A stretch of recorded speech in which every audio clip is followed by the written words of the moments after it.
एक और क्वेश्चन है।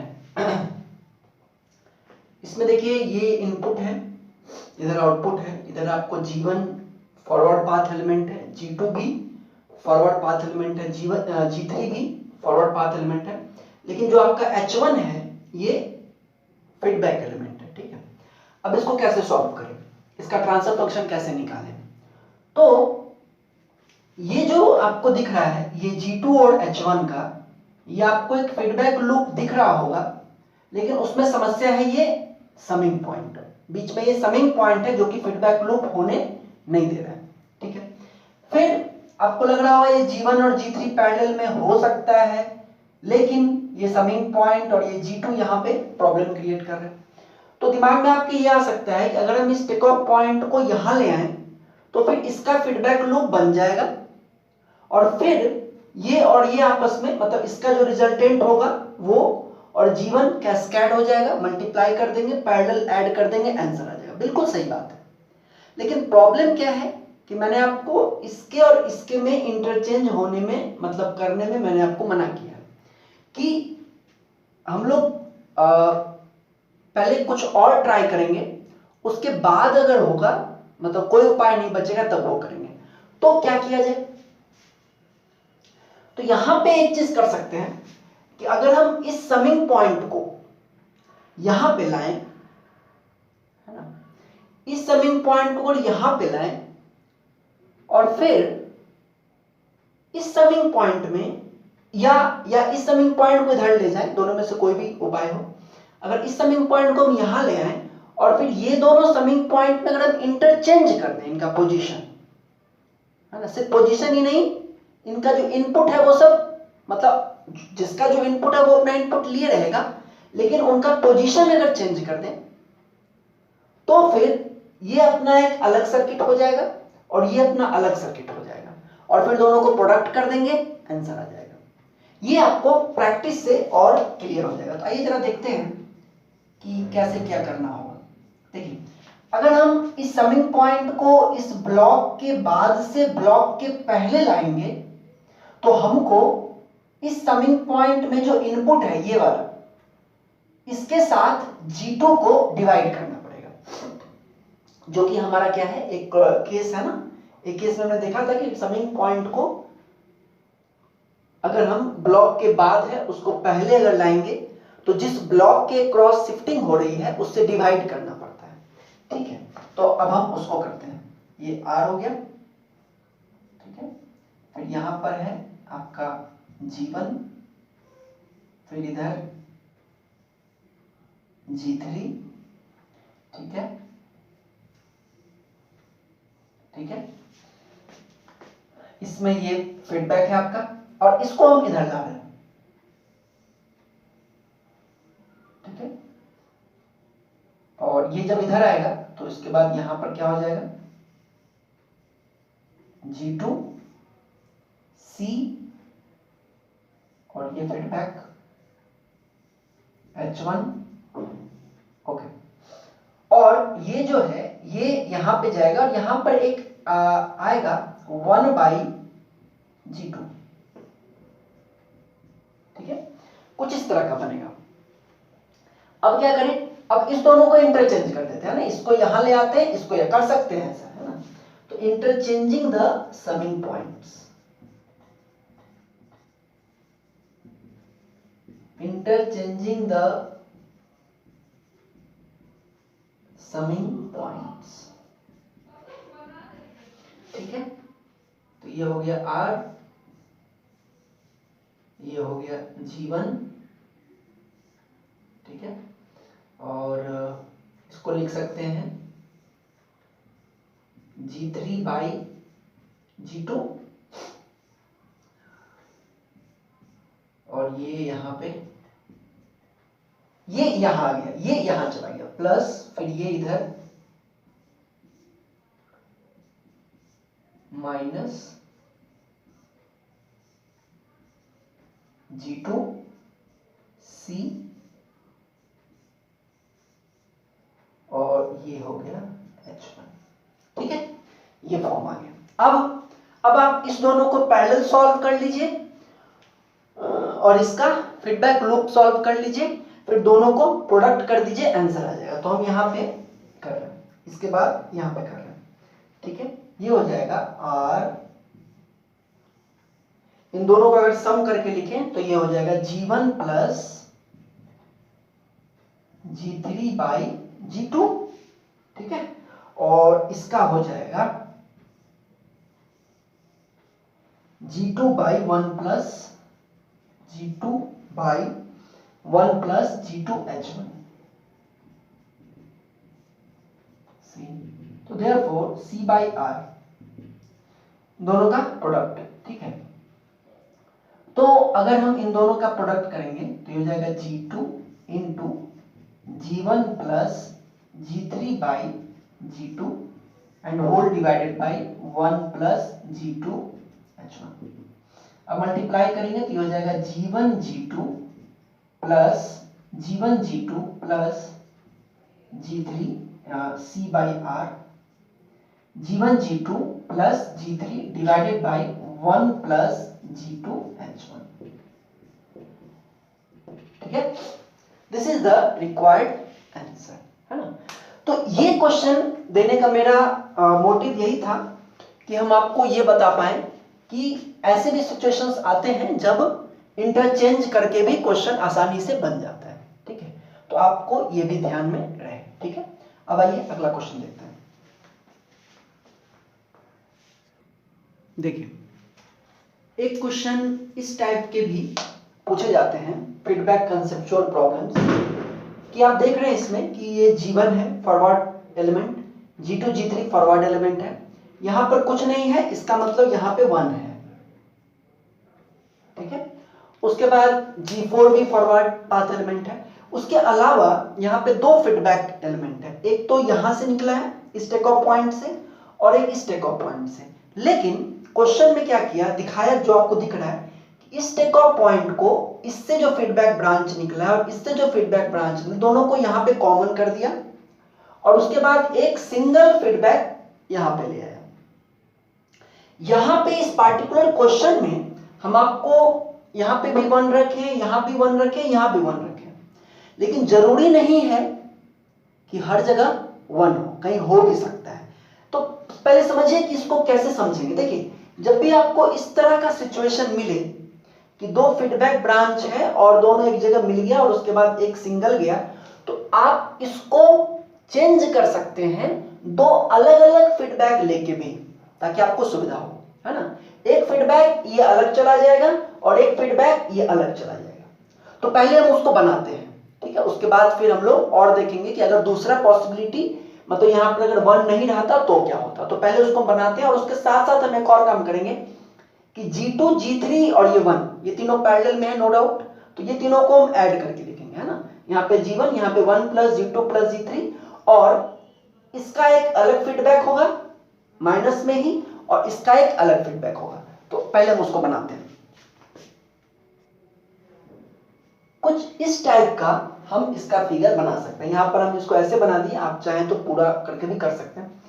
तो ये ऐड कर दी, यहां से एक सेपरेट फीडबैक मैंने ये ले लिया और इस फीडबैक का वैल्यू कितना है 1, मतलब फीडबैक का ट्रांसफर फंक्शन कितना है 1, और यहां से फिर एक फीडबैक है जिसका भी ट्रांसफर फंक्शन कितना है 1 है।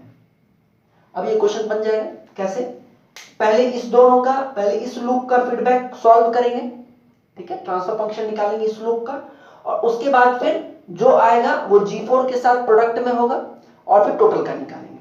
समझना यहां पर यह है कि इस क्वेश्चन में यहां पे 1 दे दिया, यहां पे 1 दे दिया, यहां पे 1 दे दिया, इसके अलावा भी कुछ हो सकता है। फॉर एग्जांपल ऐसा हो सकता है कि यहां पर आपको H1 दे दे, यहां पे आपको H2 दे दे और यहां पे आपको H3 दे दे, ऐसा हो सकता है। तब क्या करेंगे, तो भी कोई दिक्कत नहीं है, ठीक है। ऐसे कंडीशन में जब आप इसका अपना एक सेपरेट फीडबैक लूप लेंगे तो इसको और इसको आपस में कैस्केड करेंगे, है ना। जब इसको और इसको हम सेपरेट लेके चलेंगे तो यहां पर क्या लिखेंगे, यहां पे 1 नहीं होगा, H2 H1 दोनों आपस में कैस्केड में हो जाएगा, यानी H1 H2 हो जाएगा, ठीक है। सिमिलरली जब ये यहां से आएगा तो यहां पर क्या हो जाएगा, H1 H3 हो जाएगा। ठीक है, तो अगर ऐसा भी कंडीशन हो तो भी आप लोग इसको कर सकते हैं। ठीक है, तो अभी तो फिलहाल ऐसा है नहीं, अभी तो यहाँ पे सिंपल है, ये है 1, ये भी है 1। ठीक है, तो ये भी 1 है और ये भी 1 है और ये भी 1 है। अब क्या करें, अब हम इसको सॉल्व करके यहाँ पे लिखेंगे। तो इसको सॉल्व करेंगे तो क्या होगा, फीडबैक एलिमेंट 1 है, तो इसको अगर हम सिर्फ इसको सॉल्व करें, आप रफ में कर सकते हैं सॉल्व, है ना, तो सिर्फ अगर हम इसको सॉल्व करें तो ये हो जाएगा G1 into 1 plus G2 plus G3 divided by 1 plus क्या होता है, GS HS होता है, तो GS तो ये है और HS कितना है 1, तो ये हो जाएगा 1 plus G1 into 1 plus G2 plus G3 हो जाएगा।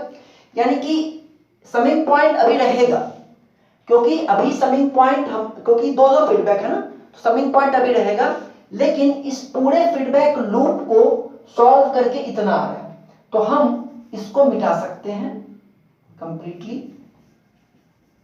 ठीक है, मतलब आप सेकंड फिगर बनाएंगे, है ना, उसमें इसको दिखाएंगे। यहाँ पे जगह कम है इसलिए हम यहीं पे आपको बना दे रहे हैं, और यहाँ पे लिखेंगे G1 into 1 plus G2 plus G3 divided by 1 plus G1 into 1 plus G2 plus G3। ठीक है, अब इस पूरे को सॉल्व कर लीजिए, है ना। तो सबसे पहले तो ये दोनों कैस्केड में है तो मल्टीप्लाई हो जाएगा, और मल्टीप्लाई होकर यहां पे आ जाएगा G4। ठीक है, अब ये आपका फॉरवर्ड पाथ एलिमेंट और इसका फीडबैक एलिमेंट 1, तो इसका फाइनल सॉल्यूशन क्या हो जाएगा, देख लीजिए, CS by RS equal to, देखिए, G1 G4 into 1 plus G2 plus G3 divided by 1 plus G1 into 1 plus G2 plus G3, ये GS हो गया, है ना, divided by 1 plus GS HS, तो HS तो 1 है, यानी कि ये हो जाएगा G1 G4 into 1 plus G2 plus G3 divided by 1 plus G1 into 1 plus G2 plus G3 into 1, ये 1 क्या है, HS है। ठीक है, अब अगर आप इसको सॉल्व करके देखेंगे तो इसका फाइनल आंसर हम आपको यहाँ पे लिख रहे हैं, जाएगा। देखिए होगा क्या कि इसका जो नीचे वाला है, जब हम इसका एलसीएम लेकर के इसको ऐड करेंगे ना, तो इसका नीचे वाला और इसका नीचे वाला कट जाएगा, बचेगा क्या, इसका ऊपर वाला और इसका जो एलसीएम आएगा, तो ये हो जाएगा G1 G4 into 1 plus G2 plus G3 divided by 1 plus G1 into 1 plus G2 plus G3। ठीक है, और प्लस ये वाला G1 G4 into 1 plus G2 plus G3, this will be the answer. Okay, G1 G4 into 1 plus G2 plus G3, और नीचे 1 plus G1 into 1 plus G2 plus G3 plus G1 G4। ठीक है, तो ये इसका final answer आ गया, समझ में आया। तो ये क्वेश्चन भी देने का मेरा मोटिव यही था कि आपको हम ये चीज समझाएं कि अगर क्वेश्चन में इस तरह का सीन आता है, इस तरह का अगर आपको दिखता है केस, तो घबराना नहीं है, इसको अलग अलग सेपरेट फीडबैक ले लेना है, और जो यहाँ पर है और जो यहाँ पर है उन दोनों को मल्टीप्लाई करके हम सेपरेट फीडबैक बनाएंगे। अब यहाँ पर भी 1 था, यहाँ भी 1 था, इसलिए 1 हो गया। अगर यहाँ H1 रहता तो ये हो जाता, इसका हो जाता H1, यहाँ 1 रहता, यहाँ H1 रहता, तो इसका हो जाता H1। बात समझ में आ गई, और उसके बाद फिर सॉल्व करिए। ठीक है, तो ये एक आपको फीडबैक कंसेप्चुअल प्रॉब्लम था। आइए एक और क्वेश्चन अगला देखते हैं। ये क्वेश्चन देखिए कि इसमें भी जो पिछला क्वेश्चन हम लोग किए थे उसी का कंसेप्ट यहाँ भी यूज होगा, लेकिन पहले आप देखिए जरा इसको, है ना। ये G1 G2 तो पैरेलल में दिख रहा है सीधे सीधे, G3 भी आपका फॉरवर्ड पाथ एलिमेंट है और G4 भी फॉरवर्ड पाथ एलिमेंट है। उसके अलावा फीडबैक में बहुत लोचा है। जैसे यहां से एक फीडबैक है टेक ऑफ पॉइंट से H2, और H2 से फिर यहां पर एक और टेक ऑफ पॉइंट बना करके निकल गया, इसमें फीडबैक। फिर इसके आगे H1 आया, उसमें से फिर एक इधर निकल गया और फिर एक इधर से पलट गया। तो काफी इसमें झोल-झाल है ना। तो आपको समझने में और बनाने में दिक्कत हो सकती है, but stick to your concepts, अपने कंसेप्ट्स को पकड़े रहिए। इस क्वेश्चन को दो तरह से बना सकते हैं। एक तो ये भी कर सकते हैं कि इस टेक ऑफ पॉइंट को यहां शिफ्ट करना है, वो भी कर सकते हैं, है ना, वो भी कर सकते हैं, ठीक है। सिमिलरली इसको भी यहां शिफ्ट करना है। तो क्या होगा कि ये एक अकेला बन जाएगा, ये भी एक अकेला बन जाएगा और ये भी एक अकेला बन जाएगा। लेकिन थोड़ा सा उसमें दिक्कत हो सकती है आपको, तो इसलिए हम जो पिछले क्वेश्चन में जो कंसेप्ट यूज किए उसी को हम यहां भी यूज करेंगे। देखिए ये जो यहां से निकला है ना, और यहां, और इसमें कितना है H2 है, और यहां पे आने के बाद ये दो पार्ट में बट गया है ना, एक इधर और एक इधर। तो अभी हमने लास्ट क्वेश्चन में देखा था कि अगर कहीं से कोई बट रहा है, जैसे हमने लास्ट क्वेश्चन में देखा था ना कि एक यहां से आया था, एक यहां से आया था और फिर ऐसे हो गया था, तो हमने कहा कि हम इस दोनों को सेपरेट कर सकते हैं, है ना। कंडीशन ये है कि इसका ट्रांसफर फंक्शन और इसका ट्रांसफर फंक्शन दोनों को मल्टीप्लाई कर देंगे, ठीक है। तो सिमिलरली जो आपको यहां पर जो केस है कि यहां पर ये बढ़ रहा है, एक इधर जा रहा है, एक इधर जा रहा है, तो ये जो है ना, इसको हम, ये जो आपका ये वाला जो पार्ट है, इसको हम सेपरेट कर सकते हैं। मतलब यहां से इसको यहां दे सकते हैं। कैसे? इसको H2 और ये 1, इन दोनों को मल्टीप्लाई करके हम डायरेक्ट यहां से इसको फीडबैक दे सकते हैं। क्योंकि अल्टीमेटली हुआ क्या है, अल्टीमेटली यहां से ये एक ब्रांच है H2 और फिर यहीं से इसमें ये चला गया है ना। तो ये जो फीडबैक पाथ है, इसको हम चाहें तो यहां से स्टार्ट कर सकते हैं H2 और 1 को मल्टीप्लाई करके, जो लास्ट क्वेश्चन में हमने देखा था उस कंसेप्ट को यूज करके। अगर आप रूल को फॉलो करके, जो हमारा रूल है कि टेक ऑफ पॉइंट को शिफ्ट करके, अगर आप वो करना चाहें और अगर आप चाहते हैं कि इस टेक ऑफ पॉइंट को यहां शिफ्ट किया जाए, है ना, तो देखिए क्या करना होगा। हम लोगों ने पढ़ा था कि टेक ऑफ पॉइंट को किसी ब्लॉक के पहले से अगर उस ब्लॉक के बाद ले जाते हैं तो डिवाइड करते हैं, ब्लॉक के ट्रांसफर फंक्शन से करते हैं ना।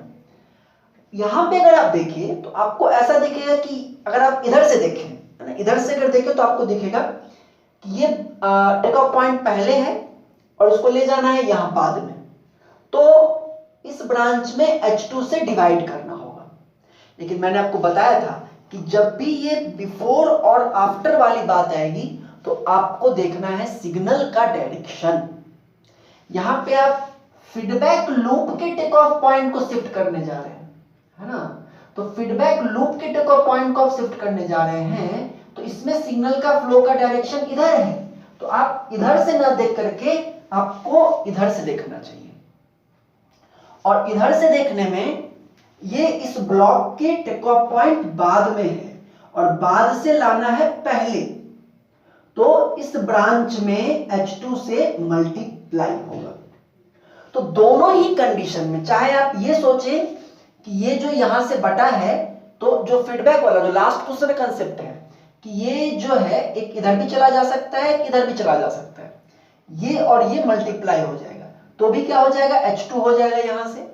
या अगर आप शिफ्टिंग को देखें कि इस टेक ऑफ पॉइंट को हम यहां शिफ्ट कर लें, तो भी क्योंकि इस डायरेक्शन में सिग्नल का फ्लो इधर है, फीडबैक, है ना, तो ये ब्लॉक के बाद है, तो बाद से पहले लाएंगे तो मल्टीप्लाई करेंगे, ठीक है। तो एक चीज आप ये समझ गए कि हम इसको यहां पे कर सकते हैं H2 को मल्टीप्लाई करके, ठीक है। एक चीज आप ये पकड़ ली। अब वो पहले हम बना देते हैं फिगर, ताकि आपको थोड़ा सा समझने में आसानी हो जाए। तो ये कुछ ऐसा दिखेगा आपको, है ना। हमने क्या किया, इसको यहाँ पे शिफ्ट कर लिया, तो H2 से मल्टीप्लाई हो गया, ठीक है। तो ये अलग हो गया, फिर ये H2H1 ये यहाँ चला गया, ये H2H1 यहाँ रह गया, तो ये H2H1 है, और उसके बाद यहाँ से फिर एक टेक ऑफ पॉइंट इसमें गया, ठीक है, और फिर ये आगे कंटिन्यू करेगा, ठीक है। अब अभी भी अच्छा एक और चीज हम किए हैं, ये G1 प्लस G2 ये दोनों पैरेलल में है, तो इस दोनों को ऐड कर दिए हैं, ठीक है। समिंग पॉइंट रह जाएगा क्योंकि इसमें सिर्फ ये दोनों का समेशन ही नहीं है, एक फीडबैक भी है, इसलिए समिंग पॉइंट रह जाएगा, ठीक है। अब देखिए अभी भी यहां पे यहां से H1 H2 आया और यहां से फिर H1 H2 दो पार्ट में जा रहा है, एक इधर जा रहा है और एक इधर जा रहा है। तो यहां पर भी हम लोग फिर से फीडबैक कंसेप्ट लगा सकते हैं कि ये जो फीडबैक है इसको हम दो अलग अलग बना सकते हैं। एक में क्या होगा, एक यहां से होगा और यहीं पे खत्म होगा, वो होगा H1 H2 इंटू इस ब्रांच का ट्रांसफर फंक्शन यानी 1 H1 H2 इंटू 1, और दूसरा यहां से सीधे सीधे H1 H2 इंटू दिस 1, है ना। तो एक तीसरा ऐसे एक तरीका। दूसरा एक और तरीका, जिस तरह से हमने इसको यहां शिफ्ट किया तो H2 से मल्टीप्लाई किया, उसी तरह से अगर हम इसको यहां शिफ्ट करेंगे तो H1 H2 से मल्टीप्लाई करेंगे, ठीक है, बाय द सेम प्रोसेस। तो दोनों ही तरीके से आपको ये दिखेगा कि हम एक और काम कर सकते हैं कि, है ना, एक फीडबैक लूप ये हो जाएगा और एक feedback loop separate H1 H2 ये हो जाएगा, ठीक है। अब आपका ये पूरी तरह से सिंप्लीफाई हो चुका है। अब आप बना सकते हैं, कैसे, देखिए सबसे पहले आप G4 H1 H2 इस फीडबैक लूप को सॉल्व कर लीजिए। G4 H1 H2 feedback loop को सॉल्व कर लीजिए। इसके सॉल्व होते ही समिंग पॉइंट हट जाएगा, यहां पर एक ब्लॉक आ जाएगा, वो G3 के साथ कैस्केड हो जाएगा, फिर उसका H2 के साथ फीडबैक लूप सॉल्व कर लेंगे, वो G1 प्लस G2 के साथ कैस्केड हो जाएगा, फिर उसका पूरा और फिर पूरा। तो हम स्टेप बाय स्टेप इसको कर रहे हैं। फिलहाल पहले अगर हम लोग G4 और H1 H2 ये मल्टीप्लाई हो जाएगा ना,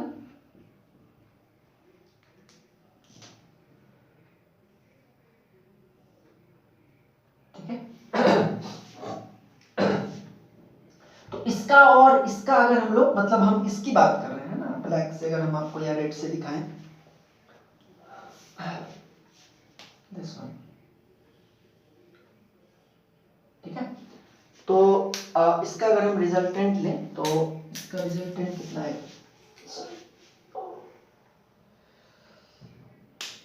देखिए इसका आ जाएगा रफ में अगर हम इसको करें G4 upon 1 plus G4 H1 H2, ठीक है। तो हम इसको पूरा को हटा के यहां पे लिख सकते हैं,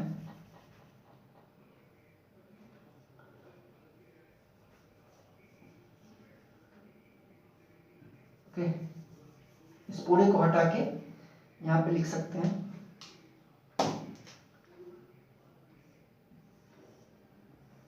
G4 upon 1 plus G4 H1 H2, okay, ठीक है। ये अब ये दोनों कैस्केड में और फिर उसके साथ ये H2 वाला फीडबैक में, G3G4 upon 1 plus G4 H1 H2 और ये H2 ये दोनों किस में आ जाएगा, फीडबैक लूप में आ जाएगा। तो इनका रिजल्टेंट क्या होगा वो हम बना करके लिख रहे हैं, आप लोग अपने से। तो ये आ जाएगा आपका G3G4 upon 1 plus G4 H1 H2 plus G3G4 H2, ठीक है। अब जैसा आप देख सकते हैं ये और ये आपस में मल्टीप्लाई हो जाएगा,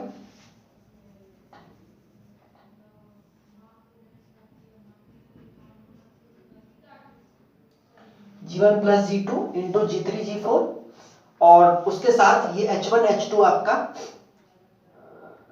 फीडबैक लूप में रहेगा। तो फाइनल जो आंसर इसका निकलेगा वो हम आपको लिख दे रहे हैं, आप अपने से इसको सॉल्व करके देख लीजिएगा। तो फाइनल आंसर जो है इसका वो ये है G1 plus G2 whole into G3 G4, या आप इसको ऐसे भी लिख सकते हैं G1 G3 G4 plus G2 G3 G4, ठीक है, divided by 1 plus G4 H1 H2 plus G3 G4 H2 plus G1 G3 G4 H1 H2 plus G2 G3 G4 H1 H2, ठीक है। तो ये आपको एक और क्वेश्चन जो कि थोड़ा सा डिफिकल्ट था बट कर सकते हैं आप, ठीक है। आइए नेक्स्ट क्वेश्चन देखते हैं। अब इस क्वेश्चन को देखिए, यहां पे जैसा आपको फीडबैक था, जैसे फीडबैक में हमने देखा उसी तरह समिंग पॉइंट में भी आपको कुछ इस तरह का क्वेश्चन मिलता है जिसमें थोड़ा प्रॉब्लम होता है। जैसे G1 आपका फॉरवर्ड पाथ एलिमेंट है, G2 फॉरवर्ड पाथ एलिमेंट है, H1 फीडबैक एलिमेंट है, G3 फॉरवर्ड पाथ एलिमेंट है। ये जो समिंग पॉइंट आप देख रहे हैं इसमें G3 और H1 दोनों आ रहा है और फिर रिजल्टेंट यहां पे निकल रहा है, ठीक है। तो इसको कैसे बनाएं? तो देखिए इसमें थोड़ा सा ये है, जैसे हमने फीडबैक में देखा था ना कि फीडबैक आता था फिर बढ़ता था, तो फिर हम लोग दोनों का प्रोडक्ट करके करते थे, बिल्कुल उसी तरह से इसमें भी है ना। जैसे ये G3 है, देखिए मतलब ये अलग इनपुट है और ये अलग इनपुट है ना, और दोनों इसमें ही जा रहे हैं। तो हम इन दोनों को सेपरेट सेपरेट इनपुट बनाएंगे इसमें, ठीक है ना। ये भी इसी में जा रहा है और ये भी इसी में जा रहा है, लेकिन इसमें ऐसा नहीं करना है कि G3 माइनस H1 करके इसमें डाल दें, नहीं, ठीक है, क्योंकि ये फीडबैक है और ये फिर आप ऐसे डाल देंगे तो मतलब होगा क्या, समझ रहे बात नहीं समझ आई। अगर हम ऐसा करें कि इन दोनों को ऐड करके इसमें डाल दें तो भाई ये पैरेलल ब्रांच बनेगा कि फीडबैक बनेगा कुछ पता नहीं चलेगा। इसलिए इन दोनों को हम लोग सेपरेटली करते हैं, समिंग पॉइंट की जगह इन दोनों को सेपरेटली करेंगे समिंग पॉइंट हटा करके, लेकिन डिफरेंस ये होगा कि इस ब्रांच, ये जो ब्रांच जाएगा उसकी रिजल्टेंट वैल्यू होगी दिस इनटू इस ब्रांच का ट्रांसफर फंक्शन, यानी G3 इंटू 1। सिमिलरली इसका जो जाएगा उसका जो ट्रांसफर फंक्शन होगा ब्रांच का वो होगा H1 इंटू 1, है ना। यानी कि रिजल्टेंट फिगर कैसा होगा सो देख लीजिए कुछ स्टेप का, R G1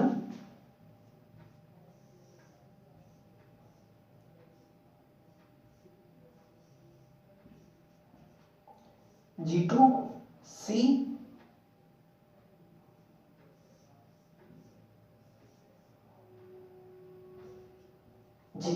G3 इंटू 1 कितना होगा G3। साइन भी देख लीजिए, इसका भी प्लस है इसका भी प्लस है ना, तो प्लस प्लस प्लस। और अगर इसको देखें तो यहां माइनस है यहां प्लस है, तो साइन भी मल्टीप्लाई होगा तो क्या हो जाएगा माइनस H1। तो ये जो फिगर है ये कुछ इस तरह से कन्वर्ट हो जाएगा, ठीक है। और अब तो आप जानते ही हैं क्या करना है, ये दोनों पैरेलल में और इसका फीडबैक, तो क्या हो जाएगा, ये दोनों पैरेलल में करें तो हो जाएगा G1 प्लस G3 और इसका अगर सॉल्व करें फीडबैक तो कितना हो जाएगा G2 by 1 plus G2 H1, ठीक है। तो देयरफॉर C बाई R कितना हो जाएगा G2 into G1 plus G3 divided by 1 plus G2 H1, ठीक है, ये हो गया, ठीक है। आइए एक और क्वेश्चन इसी कंसेप्ट पे करके खत्म करते हैं। देखिए G1 forward path element, G3 forward path element, G4 forward path element, H1 feedback element, H2 feedback element, G5 is also a feedback element क्योंकि इसका भी रास्ता ऐसे है, और G2 फॉरवर्ड पाथ एलिमेंट। अब देखिए, अब इसको कैसे बनाएंगे? तो सबसे पहले तो आप यहां पे देख रहे हैं कि यहां पे ये एक है ना, यहां पे दो फीडबैक है, एक तो ये H1 है सिंपल और एक ये इधर से H2 है।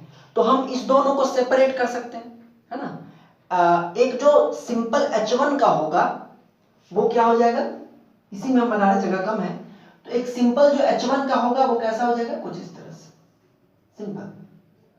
क्योंकि अगर आप देखें तो दिस इंटू दिस H1 ही होगा, और इसको अगर ये यहां से अगर यहां शिफ्ट वाली भी बात होगी तो चूंकि इसका ट्रांसफर फंक्शन 1 है इसलिए डिवाइड करो मल्टीप्लाई करो कोई अंतर नहीं पड़ेगा, तो ये हो जाएगा H1, ये अलग हो गया, ठीक है, ये H2। इसको सॉल्व कर सकते हैं, ठीक है। अब आइए इसको सॉल्व करके G3 से मल्टीप्लाई कर सकते हैं, ठीक है, तो वो भी हम यहाँ पे पहले कर ही देते हैं, उसके बाद हम इस झंझट को सुलझाएंगे, ठीक है। तो इसको करेंगे तो G4/1 प्लस G4H1 हो जाएगा।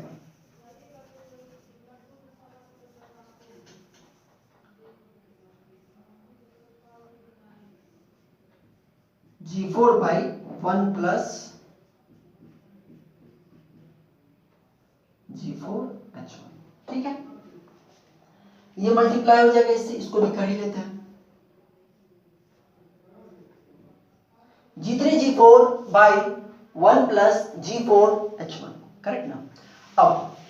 अब आइए इसमें देखिए, एक बार फिर से यहां पे एक समिंग पॉइंट है जिसमें कि दो इनपुट आ रहा है H2 और G2, और इसका आउटपुट जा रहा है एक दूसरे समिंग पॉइंट में, जस्ट पिछले क्वेश्चन में जो था। डिफरेंस ये है कि पिछले क्वेश्चन में दोनों समिंग पॉइंट को मिलाने वाला जो ब्रांच था उसका ट्रांसफर फंक्शन था 1, और यहां पे ट्रांसफर फंक्शन है G5। कंसेप्ट सेम लगेगा, हम इस H2 को लेते हुए एक अलग ब्रांच बना सकते हैं, है ना। H2 को लेते हुए एक अलग ब्रांच डायरेक्ट यहां से यहां बना सकते हैं। सिमिलरली G2 को लेते हुए एक अलग ब्रांच यहां से यहां बना सकते हैं, लेकिन ये जो H2 वाला ब्रांच होगा उसका रिजल्टेंट ट्रांसफर फंक्शन होगा H2 into G5 with sign, sign भी मल्टीप्लाई करेंगे, और ये जो G2 वाला जो ब्रांच होगा इसका ट्रांसफर फंक्शन होगा G2 इंटू G5 और साइन में मल्टीप्लाई करेंगे, ठीक है। तो फर्दर कैसा होगा वो हम आपको एक बना ही देते हैं, तो उससे आपको दिख जाएगा। देखिए R